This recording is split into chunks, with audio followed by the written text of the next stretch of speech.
ఓం నమః శివాయ. భక్తులారా, మన జీవితంలో ఎందుకు కష్టాలు వస్తాయి? ఎందుకు కొన్నిసార్లు మనం ఎంత ప్రయత్నించినా ఫలితం రాదు? ఇలాంటి సమయంలో మనకు దారి చూపేది భక్తి. ఆ భక్తిలో అత్యంత శక్తివంతమైనది శివభక్తి. ఈరోజు మనం తెలుసుకోబోయేది ఎంతో పవిత్రమైన 16 సోమవారాల వ్రతం గురించి. ఈ వ్రతం ఎంతోమందికి జీవితంలో అద్భుతమైన మార్పులు తీసుకొచ్చింది. ఈ వీడియోను పూర్తిగా చూస్తే మీకు వ్రతం ఎలా చేయాలో, ఎందుకు చేయాలో, కథ ఏమిటో అన్నీ స్పష్టంగా తెలుస్తాయి. సోమవారం అంటే శివుడికి అత్యంత ప్రీతికరమైన రోజు. శివుడు చంద్రశేఖరుడు. ఆయన జటలో చంద్రుడు ఉన్నాడు. అందుకే సోమవారం ప్రత్యేకమైనది. 16 సోమవారాల వ్రతం చేయడం వల్ల వివాహంలో ఉన్న ఆటంకాలు తొలగిపోతాయి. మంచి జీవిత భాగస్వామి లభిస్తుంది లేదా లభిస్తాడు. ఆర్థిక సమస్యలు తగ్గుతాయి. ఆరోగ్యం మెరుగవుతుంది. మనసుకు ప్రశాంతత వస్తుంది. ఇది కేవలం ఒక ఆచారం కాదు. ఇది మన మనసును, ఆలోచనలను పవిత్రం చేసే మార్గం. మరి ఈ వ్రతాన్ని ఎప్పుడు ప్రారంభించాలి? ఈ వ్రతాన్ని ఏ సోమవారమునైనా ప్రారంభించవచ్చు. కానీ శ్రావణ మాసం, కార్తీక మాసం చాలా శుభప్రదమైనది. ఉదయం బ్రహ్మ ముహూర్తంలో లేచి స్నానం చేసి శుభ్రమైన బట్టలు వేసుకోవాలి. మనసులో ఒక సంకల్పం తీసుకోవాలి. ఓ పరమశివుడా, నా కోరిక నెరవేరేలా నేను ఈ 16 సోమవారాల వ్రతం చేస్తున్నాను అని ప్రార్థించాలి. మరి వ్రత విధానం. ఇప్పుడు వ్రతాన్ని ఎలా చేయాలో పూర్తి విధానం చూద్దాం.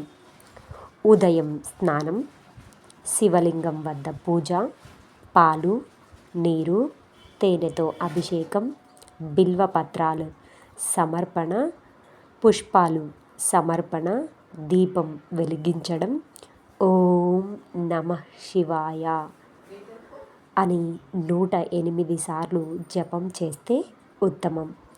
రోజంతా ఉపవాసం ఉండాలి. కానీ ఆరోగ్య సమస్యలు ఉంటే ఒకసారి సాత్విక ఆహారం తీసుకోవచ్చు. సాయంత్రం వ్రత కథ తప్పకుండా వినాలి లేదా చదవాలి. మరి ఇప్పుడు 16 సోమవారాల వ్రత కథను వినండి. ఒకప్పుడు ఒక చిన్న గ్రామంలో ఒక పేద బ్రాహ్మణుడు ఉండేవాడు. అతను చాలా భక్తుడు. కానీ అతని జీవితంలో కష్టం, నిత్యం ఏదో ఒక బాధ ఉండేది. ఆర్థిక సమస్యలు, కుటుంబ కష్టాలు అన్నీ అతన్ని బాధించేవి. ఒకరోజు అతను శివాలయానికి వెళ్ళాడు. అక్కడ కొందరు భక్తులు 16 సోమవారాల వ్రతం గురించి మాట్లాడుతున్నారు. అతను ఆసక్తిగా విన్నాడు. ఆ బ్రాహ్మణుడు వెంటనే నిర్ణయం తీసుకున్నాడు. శివుడి మీద పూర్తి విశ్వాసంతో వ్రతం ప్రారంభించాడు. ప్రతి సోమవారం ఉపవాసం, పూజ, కథ వినడం. అతను ఒక్కరోజు కూడా మిస్ కాలేదు. కొద్ది రోజుల తర్వాత అతని జీవితంలో మార్పులు కనిపించాయి. ఆర్థికంగా మెరుగయ్యాడు. కుటుంబంలో శాంతి వచ్చింది. చివరికి అతను సుఖ సంతోషాలతో జీవించాడు. ఇది కేవలం కథ కాదు, భక్తి యొక్క శక్తి. శివుని నమ్మిన భక్తితో ఈ వ్రతం చేసిన ఎప్పుడూ ఫలితం ఇస్తుంది. వ్రతం చేస్తూ ఏ నియమాలు పాటించాలి? మొదటిగా శుభ్రత, సత్యం మాట్లాడటం, కోపం తగ్గించడం, శివస్మరణ, సాత్విక ఆహారం. మనసు పవిత్రంగా ఉంటే వ్రతం ఫలితం మరింత ఎక్కువగా ఉంటుంది. 16 సోమవారాలు ముగిసిన తరువాత 17వ సోమవారం రోజున వ్రతం పూర్తి చేసుకొని 17వ సోమవారంన మళ్ళీ వ్రతం చేయాల్సిన అవసరం లేదు. ఆ రోజు ప్రత్యేక పూజ చేయాలి, పేదలకు అన్నదానం చేయాలి లేదా బ్రాహ్మణులకు భోజనం పెట్టాలి. ఇది వ్రతానికి సంపూర్ణత ఇస్తుంది. భక్తులారా, ఈ 16 సోమవారాల వ్రతం మీ జీవితాన్ని మార్చగలదు. భక్తి విశ్వాసం ఉంటే శివుడి కృప తప్పకుండా లభిస్తుంది. సరే, మరి ఈ సోమవార వ్రత కథల గురించి తెలుసుకుందామా? నైమిసారణ్యములో జ్ఞానయజ్ఞ నిరతులైన శౌనకాది మహర్షులు సూతునకు నమస్కరించి, ఓ మహర్షి, మీరు మాకు అనేక సత్కథలు చెప్పిదిరి. ఏ వ్రతమును ఆచరించుట వలన శీఘ్రముగా ఫలప్రాప్తి కలుగునో అటువంటి ఉత్తమమైన వ్రతం ఒకదానిని మాకు ఉపదేశింపుము అని ప్రార్థించిరి. అంతటా సూతుడు, మహాత్ములైన మహర్షులారా, ఒకరోజు కైలాసంలో దివ్యరత్న ఖచిత సింహాసనంపై కూర్చొని ఉన్న పరమేశ్వరుని పార్వతి ఏకాంతంలో ఇట్లా ప్రశ్నించింది. స్వామి, నేను మీ వద్ద అనేక శాస్త్రములను ఆగమ విద్యలను నేర్చుకున్నాను. సర్వకాల సర్వావస్థల్లోనూ అల్ప ప్రయస్యచే మహత్తరమైన ఫలమును ప్రసాదించు వ్రతమును ఒకదానిని నాకు ఉపదేశించుడి. అది విని మందహాసముతో శివుడు, ప్రియా, నీ ప్రశ్న ఉచితంగాను లోకోపకారిగాను ఉన్నది. లోక హితము కోరిన నీకు ఒక శ్రేష్టమైన వ్రతమును చెప్పెదను అంటూ ఇలా చెప్పసాగాడు. అంటే ఈ వ్రతం సాక్షాత్తు పరమశివుడు చెప్పబడినటువంటి వ్రతం.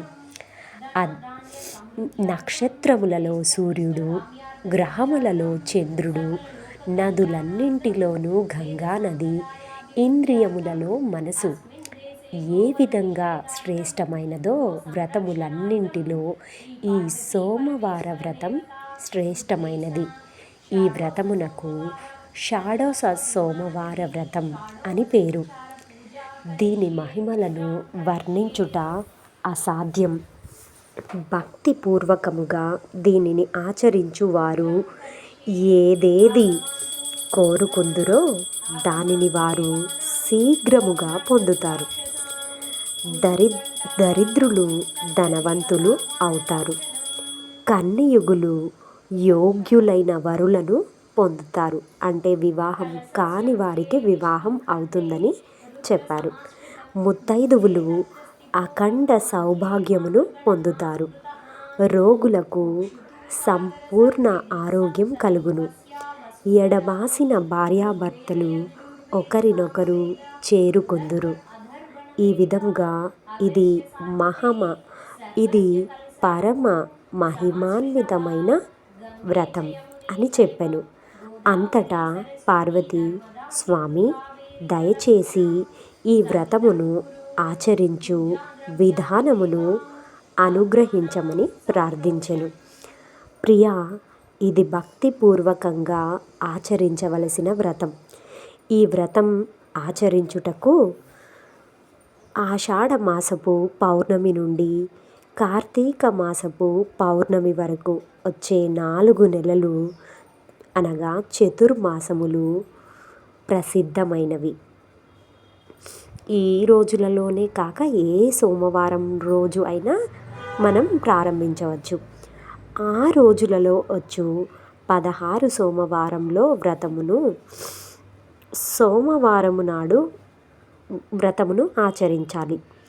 మరి ఎలా ఆచరించాలి అనగా, సోమవారం నాడు ఉపవాసం ఉండాలి. ప్రసాదం స్వీకరించడంలో తప్పు లేదు. ఆ రోజు ప్రాతకాలమునే స్నానాది నిత్యకర్మలను ముగించుకోవలెను. పుట్టమన్నుతో శివలింగం తయారు చేసుకోవలెను. వెండి, ఇత్తడి వంటి శ్రేష్టమైన లోహాలతో చేసిన లింగమును కూడా ఉపయోగించవచ్చు. బిల్వపత్రాలు, పుష్పాలు, ధూపదీపాలను సిద్ధం చేసుకోవలెను. నైవేద్యం కొరకు గోధుమ నూక వేసి ముద్ద చేసి దానికి కావలసినంత నెయ్యి, బెల్లము కలిపి ఉండలుగా చేయవలెను. ఈ వ్రతమునకు అత్యంత ప్రముఖమైన ప్రసాదం ఇదే. ప్రసాదమును శివునకు నైవేద్యంగా పెట్టి దీనిని 3 భాగాలుగా చేయవలెను. భక్తులకొకటి, పశువులకొకటి, ఈ వ్రతం ఆచరించిన వారికి 3వది పంచవలెను. ఆ రోజు ఉప్పు తినరాదు. ఇదే విధంగా 16 సోమవారములు శ్రద్ధాభక్తులతో ఆచరించవలెను. 17వ సోమవారం ఉద్యాపన చేయవలెను. 16 సోమవారములనందు పూజించిన మట్టి లింగాలను 17వ సోమవారం నాడు జలమునందు వదిలివేయవలెను. ఆ రోజున బ్రాహ్మణులు, రుజ అంటే పేదలు వంటి వారికి అన్నదానము యథాశక్తి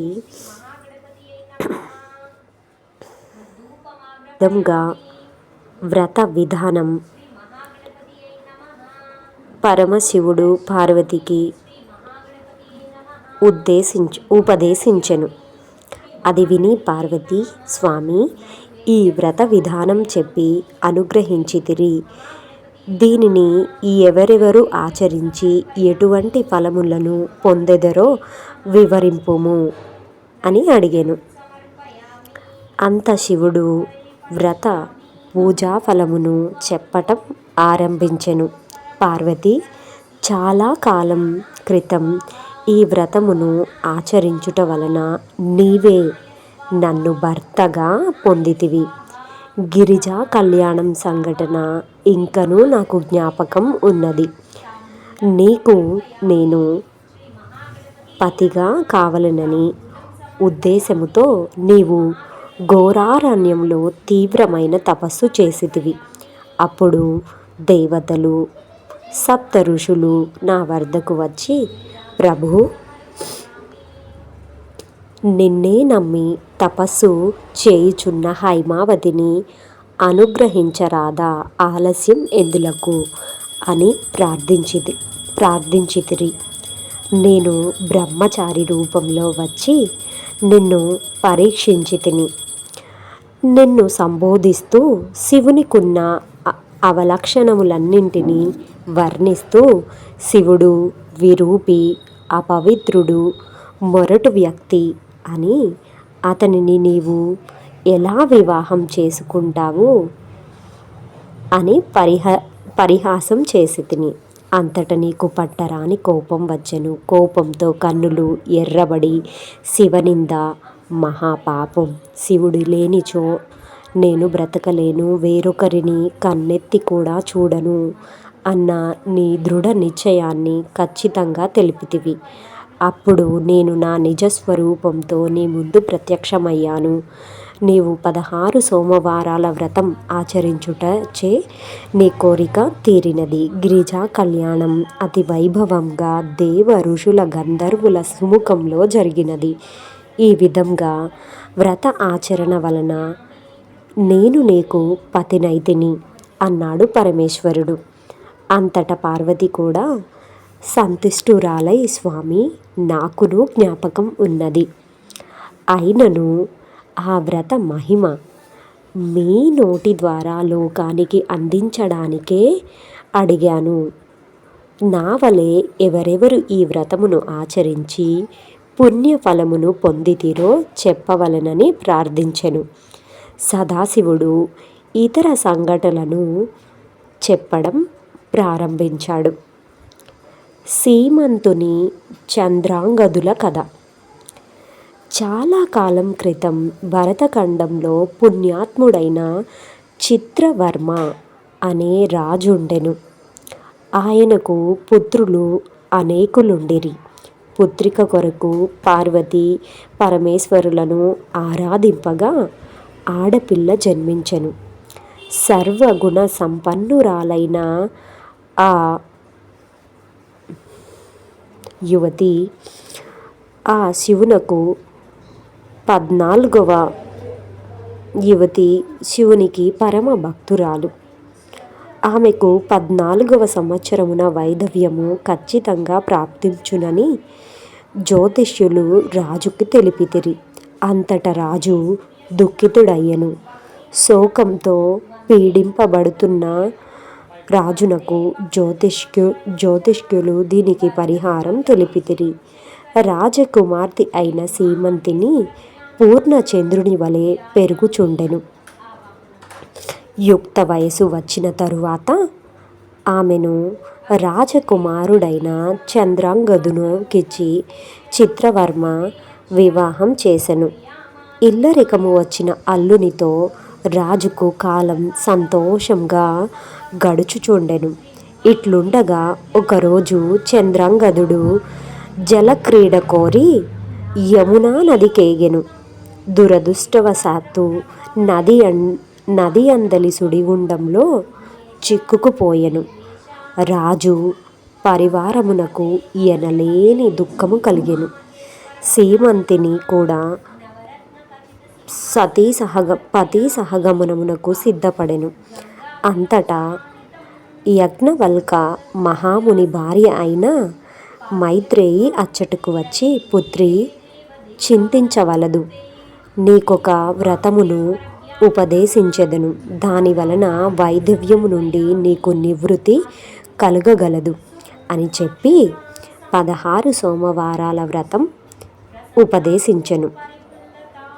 మైత్రేయి ఉద్దేశించిన ప్రకారము చెప్పినది చెప్పినట్లుగా సీమంతిని కూడా భక్తితో వ్రతమును ఆచరించెను.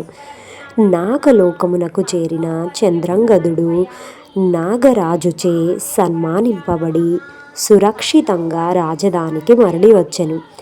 అందరూ సంతోషించి ఈ విధంగా ఎడబాసిన పతి పత్నులు వ్రత మహిమచే మరలా ఒక్కటయ్యారు. సదాశివుడు మరి ఒక సంఘటనను కూడా చెప్పాలని ఇంకొక సంఘటన చెప్పడం ప్రారంభించెను. మార్కండేయ సాంబ పూజారి కథలు. మహాతపస్వి అయిన మార్కండేయునకు సంతాన ప్రాప్తి కలుగకపోగా అతను తపస్సు చేసి సదాశివుని పుత్రభాగ్యం కొరకు ప్రార్థించెను. శివుడు ప్రత్యక్షమై, మహర్షి, నీకు 16 సంవత్సరాల ఆయువు గల సజ్జనుడైన కుమారుడు కావలెనా, లేక 100 సంవత్సరాల ఆయువు గల అత్యధమ పుత్రుడు కావలెనా అని ప్రశ్నించెను. ఋషి, నాకు 16 సంవత్సరాల ఆయువు గల సద్బుద్ధి గల కుమారుడు చాలు అనెను. శివుని అనుగ్రహంతో మార్కండేయుడు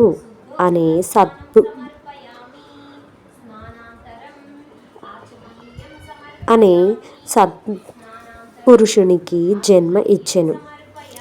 ఆయువు మిగిలియుచుండగా, అంటే ఆయన మరణానికి దగ్గర పడుతుండగా, అతను భక్తితో 16 సోమవారాల వ్రతమును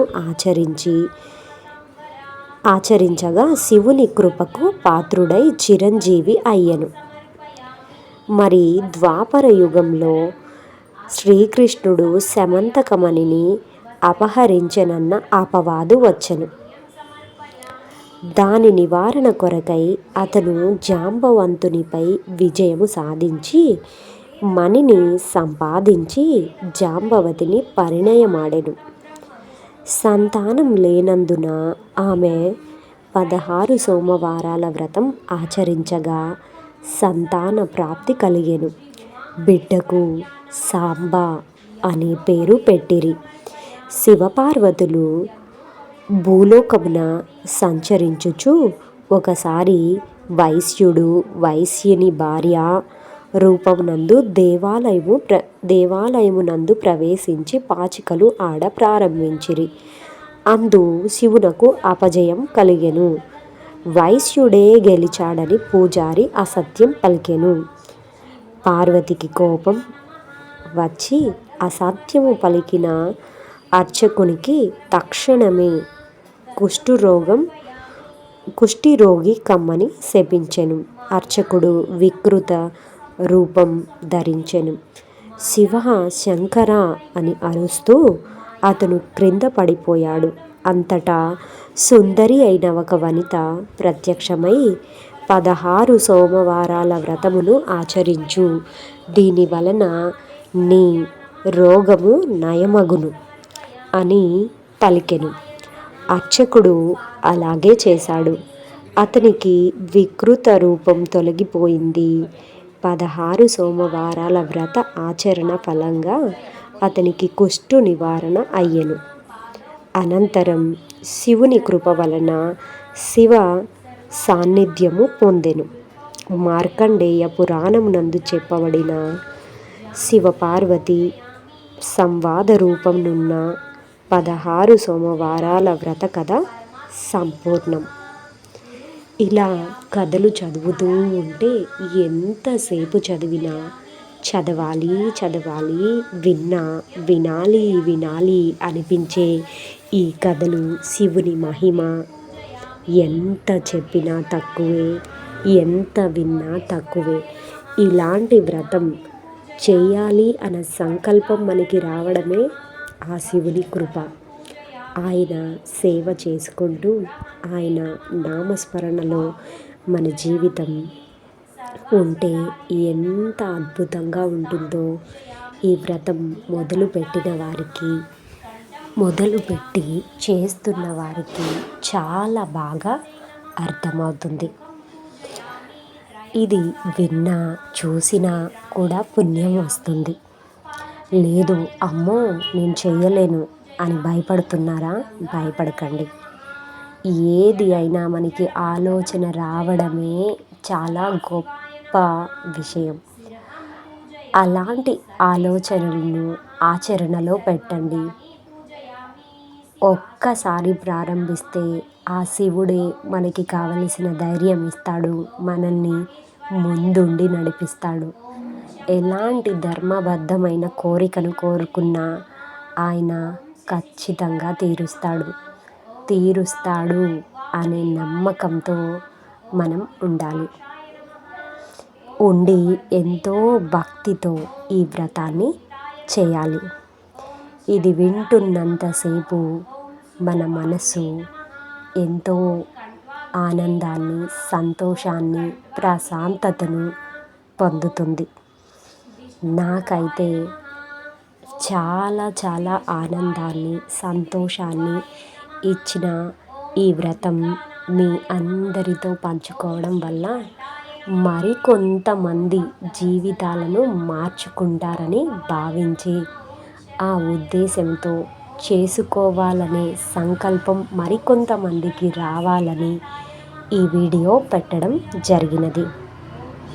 ఇందులో ఎలాంటి తప్పులు ఉన్నా మన్నించాలని కోరుకుంటున్నాను. అలానే మీకు ఈ వీడియో నచ్చితే మన ఛానల్ని సబ్స్క్రైబ్ చేయండి, లైక్ చేయండి, షేర్ చేయండి. ఓం నమః శివాయ. ఓం నమః శివాయ. ఓం నమః శివాయ. ఓం నమః శివాయ. ఓం నమః శివాయ. ఓం నమః శివాయ. ఓం నమః శివాయ. ఓం నమః శివాయ. ఓం నమః శివాయ. ఓం నమః శివాయ. ఓం నమః శివాయ. ఇలా నామస్మరణ చేస్తూ ఆ రోజు మొత్తం శివుని నామస్మరణలో మాత్రమే మనం గడపాలి. మరి నాకు మంత్రాలు చదవడం రాదు, కథలు చదవడం రాదు, నేనేమీ చదువుకోలేదు అనుకుంటే ఏమీ పర్వాలేదు.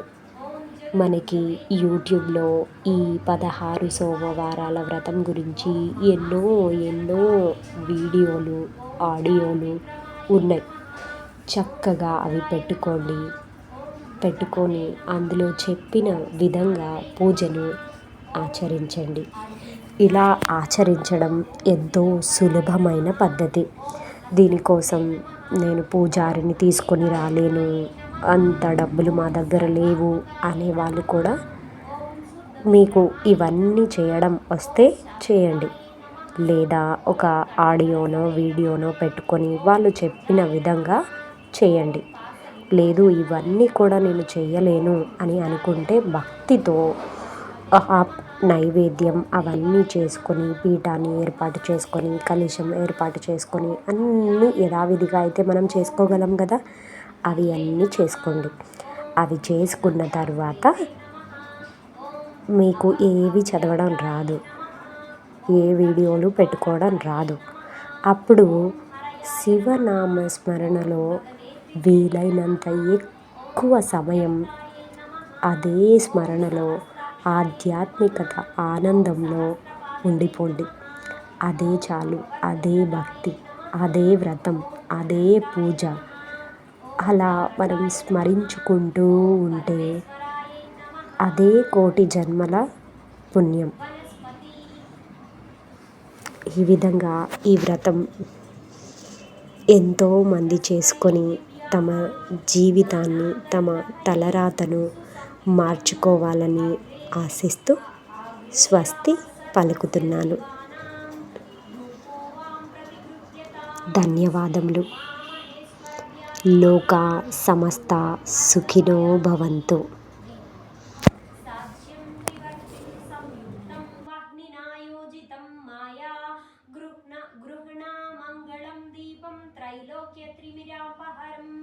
त्रैलोक्यत्रिमिरापहं भक्तैर्दीपं प्रयच्छामि देवाय परमात्मने त्राहि मां नरकद्रोषरात् दिव्यज्योतिरत्नस्मुते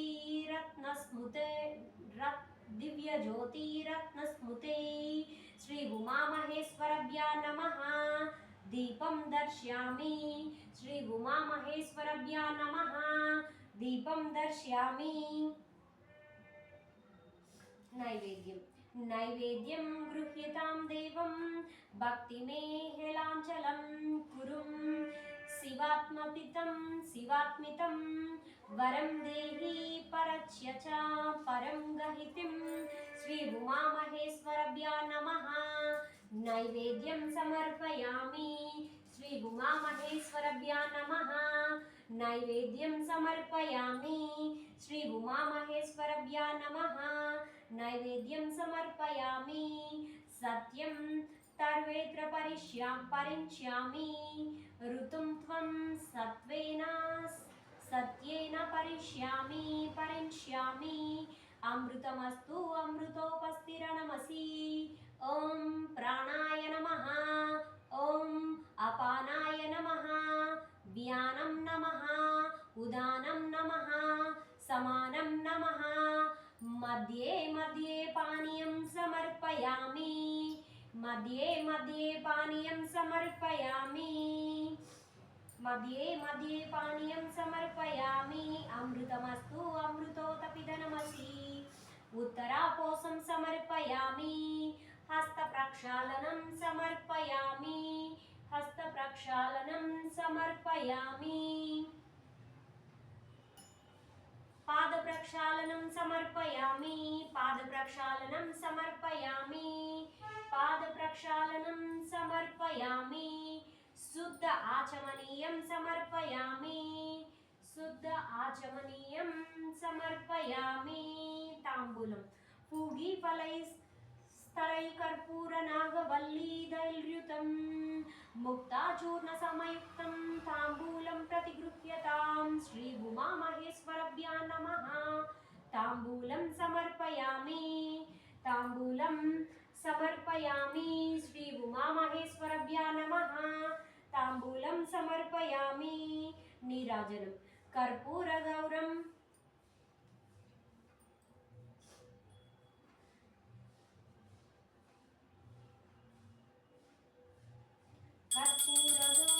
करुणावतारं संसारतारं भुजगेन्द्रहारं सदा वसन्तं हृदयारविन्दं सदाशिवं देववरं नमामि उमाकान्ताय कान्ताय कामितार्थप्रदायिने श्रीगिरीशाय देवाय मल्लिकानादाय मङ्गलम् मङ्गलाशासनाप्रातमधाचार्या पुरोगमै सुवर्णं श्रुतिस्यं मङ्गलं श्रीउमामहेश्वरभ्यां नमः कर्पूरनीराजनं दर्शयामि श्रीउमामहेश्वरभ्यां नमः कर्पूरनीराजनं समर्पयामि श्रीउमामहेश्वरभ्यां नमः कर्पूरनीराजनं समर्पयामि श्रीउमामहेश्वरभ्यां नमः कर्पूरनीराजनं समर्पयामि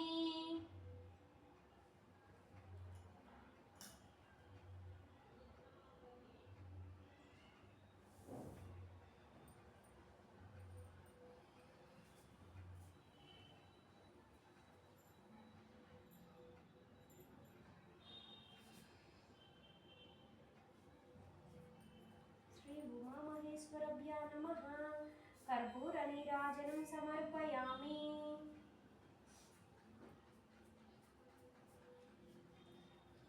नीराजनान्तरं शुद्ध आचमनीयं समर्पयामि नीराजनान्तरं शुद्ध आचमनीयं समर्पयामि मन्त्रपुष्पं महादेव नमस्तुते मन्मथाधारे नमस्तुते अमृतेश नमस्तुभ्यम् आश्रितार्थप्रदायिने श्रीउमामहेश्वरभ्यां नमः सुवर्णदिव्यमन्त्रपुष्पं समर्पयामि आत्मप्रदक्षिणां नमस्कारान् समर्पयामि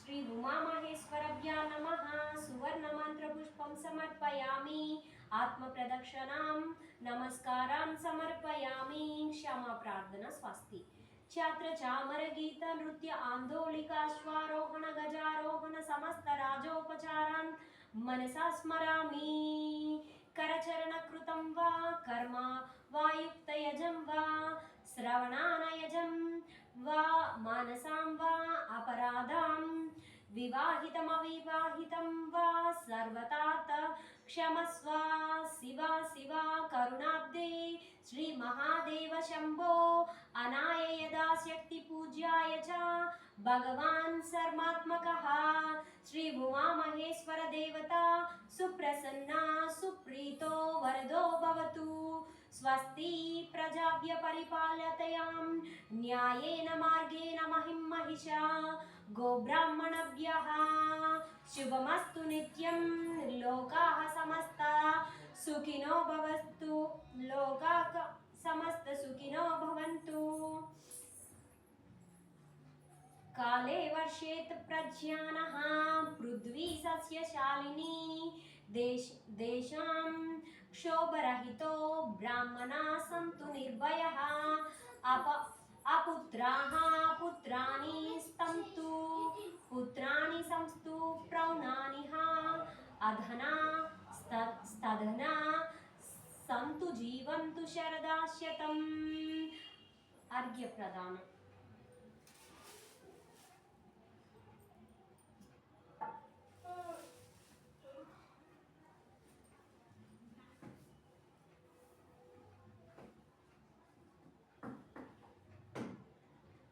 नमः शिवाय सांबाय सर्वपापाय हरय च शिवदेवाय माया दत्तम् इदम् अर्घ्यं गृहणो वो सदाशिवाय नमः. प्रथम अर्घ्यं समर्पयामि. मायाकृतनाशिनेशा पापानि नुदशङ्करा महादेव माया दत्तम् इदम् अर्घ्यं गृहणो भो सदाशिवाय नमः. द्वितीयार्घ्यं समर्पयामि. व्योमकेशाय नमस्तुभ्यं सोमात्मनां व्योमरूपिणे नक्षत्रमालिने देवा इदम् अर्घ्यं गृहणो भो सदाशिवाय नमः. तृतीयार्घ्यं समर्पयामि. अंबिकायै नमस्तुभ्यं नमस्ते देवी पार्वती गृह्णायार्धं माया दत्तं सुप्रीता वरदो भव. अंबिकाय नमः. अर्घ्यं समर्पयामि. श्री गणेशाय नमस्तुभ्यं सर्वसिद्धिप्रदायका क्षिप्रा प्रसादितो देवा गृह्णार्घ्यं नमोस्तुते. गणेशाय नमः. नमः. अर्घ्यं समर्पयामि. सुब्रह्मण्य महाभाग शिव ध्यान परायण गृह्णार्थमिदं दत्तं नंदिकेशाय नमो. सुब्रह्मण्य महाभाग कार्तिकेय सुरोत्तमा गृह्णार्घ्यमिदं दत्तं सुप्रीतो वरदो भवो. सुब्रह्मण्य नमः. अर्घ्यं समर्पयामि. नंदिकेशाय महाभागाय शिव ध्यानाय पारायणाय गृह्णार्थमिदं दत्तं नंदिकेशाय नमोस्तुते. नंदिकेशाय नमः. अर्घ्यं समर्पयामि. चंडिकेशाय नमः. अर्घ्यं समर्पयामि.